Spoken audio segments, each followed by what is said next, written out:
स्वागत है आप लोगों का फिर से एक और बार दोस्तों। आज हम लोग बात करेंगे फॉर्मूला वन के ऊपर, क्योंकि भाई सीज़न शुरू होने जा रहा है। 21 या 22 से हमारी प्री सीज़न टेस्टिंग शुरू होने जा रही है, जिसमें हमें पता चलेगा भाई कि कार्स के बारे में। वैसे तो हमें पता है कि भाई मर्सिडीज़, फरारी और हमारी रेड बुल का गजब की सैंड बैगिंग करेगी, और वहीं बात करेंगे कि भाई एस्टन मार्टिन एकदम खुले में भागेगी और वो पूरे सीज़न हगेगी, है ना। भाई दिमाग खराब हो जाता है उनको देख के तो। मगर हम बात करें, वापस आ जाएं, तो बहुत कुछ है। इस बार के सीज़न शुरू होने से पहले ही बहुत सारी चीज़ें ऐसी हो चुकी है जिसको अगर हमने डिस्कस नहीं किया तो भाई ये सीज़न शुरू हमारे को करना बिल्कुल एकदम असंभव हो जाएगा। तो पहले उस पर डिस्कशन करते हैं और फिर एंड में डिसाइड करते हैं कि कौन सी टीम, कौन सी पर्टिकुलर ऐसी टीम, कौन सी ऐसी गाड़ी, इन सारी जो हमारी टीम्स हैं इनमें कौन सी सबसे फास्टेस्ट लग रही है हमें देख के। लिवरी वाइज तो हम भैया इतने ज़्यादा लौंडे हैं तो इतना ज़्यादा कोई फ़र्क नहीं पड़ता, लाल पीला हरा नीला सब बराबर ही है। मगर कौन सी गाड़ी एक्चुअल में फास्ट दिख रही है, रेडबुल को छोड़ दिया जाए तो रेडबुल की कहानी भी डिस्कस करेंगे। चलो फिर शुरू करते हैं इसी पे डिस्कशन।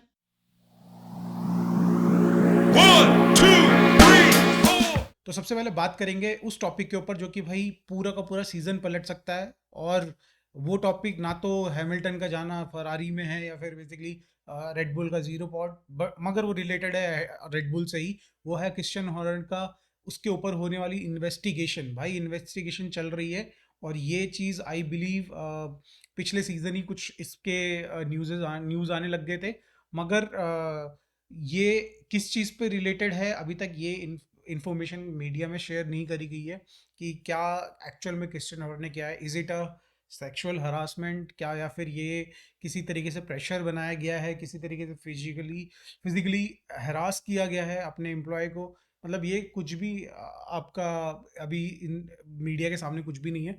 मगर जो सुनने में उड़ती उड़ती खबरें आई हैं वो ये है कि कहीं ना कहीं जो एक हमको पता ही है कि भैया एक बहुत कॉम्पिटिटिव क्रिश्चियन हॉरर है अपने आप में ही, और उसी तरीके से अपनी टीम में भी वो एक एनवायरनमेंट बना के रखते हैं, प्रेशराइज करके रखते हैं अपने इंजीनियर्स, अपने जो भी मतलब टेक्निकल जो भी उनके पर्सन्स वहाँ टीम मेंबर्स हैं उनको थोड़ा सा प्रेशर बना के रखते हैं ताकि वो परफॉर्मेंस दें, उस तरीके से टीम को आगे पुश करें।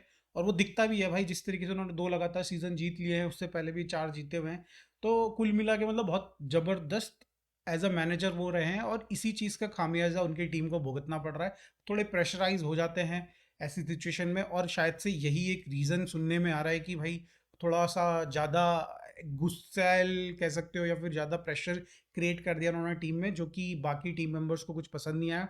और इसके लिए उन्होंने इन्वेस्टिगेशन या फिर एक कंप्लेंट डाल दी हायर अथॉरिटीज़ को, और इन्वेस्टिगेशन शुरू हो चुका है। अगर बात करी जाए तो ये सिचुएशन कहाँ तक जा सकती है, सुनने में तो ये आ रहा है इनफैक्ट कि भैया जो हायर अथॉरिटीज़ हैं वो क्रिश्चियन हॉर्नर को बोल रही हैं कि आप रेजिग्नेशन डाल दीजिए और एक साइड लाइन ले लीजिए विदाउट एनी बस कुछ भी, मतलब बेसिकली आपका नाम खराब नहीं होगा और आप इन दी एंड मतलब एक हीरो की तरीके से निकल सकते हो इस सिचुएशन से बाहर। मगर शायद से क्रिश्चियन हॉर्नर को वो चीज़ पसंद नहीं आ रही है और वो कंटिन्यू करना चाह रहे हैं, इन्वेस्टिगेशन कंप्लीट होने देना चाह रहे हैं। और देखते हैं इस चीज़ में आगे होता क्या है। बट इस चीज़ का इम्पैक्ट इतना ज़्यादा होगा कि अगर क्रिश्चियन हॉर्नर निकल के जाता है तो भाई मुझे इस समय कोई दूसरा रेडबुल को मैनेज करता हुआ बंदा दिख नहीं रहा है। क्योंकि अगर आप देखो भाई कौन सा बंदा रेडबुल को मैनेज कर सकता है जो कि आपको मैक्स वेस्टापन की ईगो को, और उसके बाप की भाई उसका भी, जॉस वेस्टापन का भी अपना ईगो अलग ही चल रहा है कहानी उसकी। और शायद से मैं सॉरी क्रिश्चियन हॉर्नर की भी लड़ाई की बात चलने में सुनने में आई थी, बट वो कितनी सच है वो अभी हम उसके बारे में डिस्कस नहीं करते हैं। बट इस टीम में पर्टिकुलरली अगर मैं बात करूँ यार, बहुत मैनेज करना बहुत मुश्किल है। इनफैक्ट फॉर्मूला वन की कोई भी टीम आप ऐसे ही किसी को उठा के नहीं डाल सकते मैनेजर्स को। तो कुल मिला के मेरे को तो अगर ये सिचुएशन वर्स होती जाती है और अगर यहाँ से ऑनर निकल जाते हैं तो बहुत ही सिचुएशन खराब हो सकती है। और 2025 में क्या पता मैक्स वर्स्टापन अपना शिप जंप करके जा सके। तो अब वो डिस्कस करेंगे वो कि अगला कहाँ पे जा सकते हैं। तो अगर हम बात करें नेक्स्ट न्यूज़ जो कि है भाई आ रही है आपकी रेडबुल का जीरो पॉड। अबे भाई जीरो पॉड तो पिछली बार मर्सिडीज ने भी बनाया था, बट मर्सिडीज का जीरो पॉड चला नहीं, 2 महीने में उन्होंने चेंज कर दिया। मोनाको में उनका पहला डिज़ाइन जो कि चेंज होके आया था आफ्टर जीरो पॉड, और उन्होंने वहीं पे ही जीरो पॉड की कहानी बंद कर दी। बट वहीं अगर हम बात करें हमारे एड्रियन न्यूई जो कि कहलाए जाते हैं भाई हमारे एरो गॉड, तो उन्होंने उस चीज़ को देखा और उस चीज़ से कुछ सीखा, और आई थिंक उसमें उन्होंने बहुत ही ज़्यादा डिज़ाइन चेंजेस करे हैं।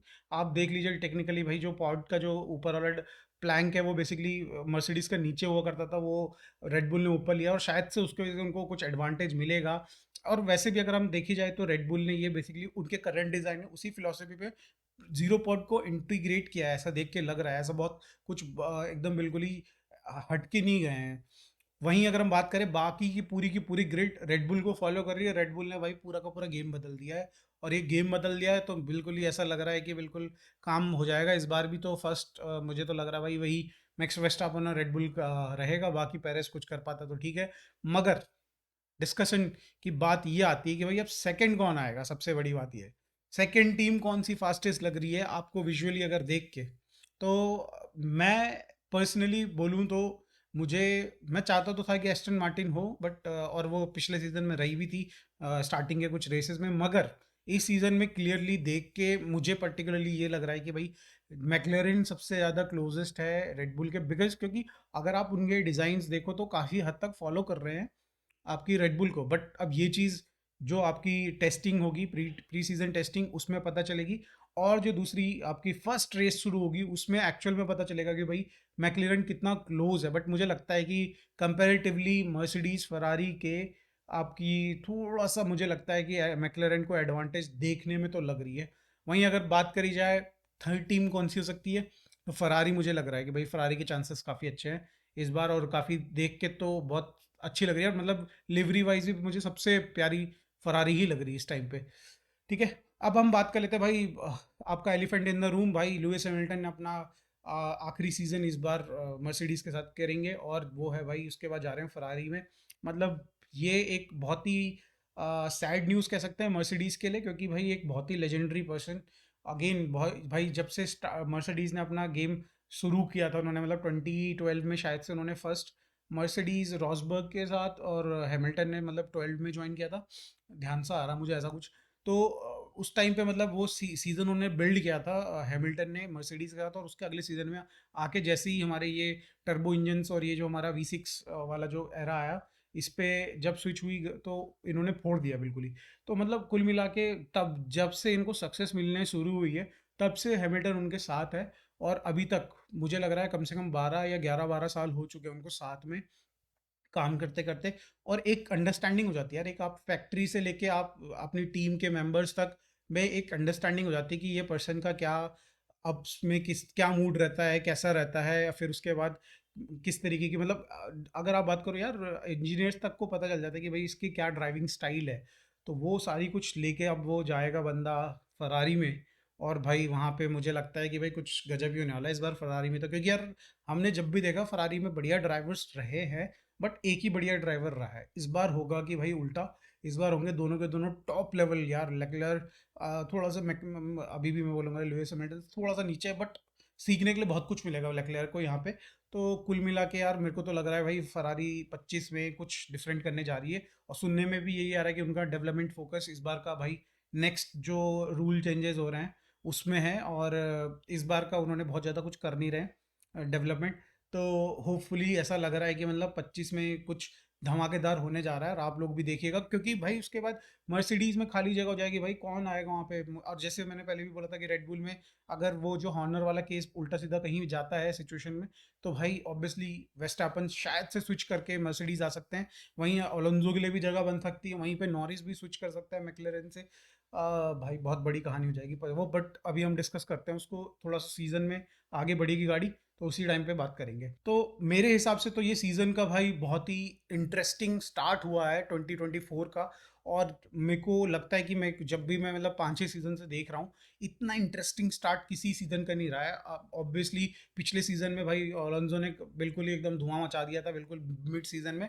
मगर उसके बाद वो एक्चुअली वो सारा कुछ क्लियर हो चुका था और वो ड्राइवर का था। इस टाइम पे ड्राइवर प्लस आपका खुद ही मैनेजर्स ने भी दंगे मार मचा रखे हैं भाई।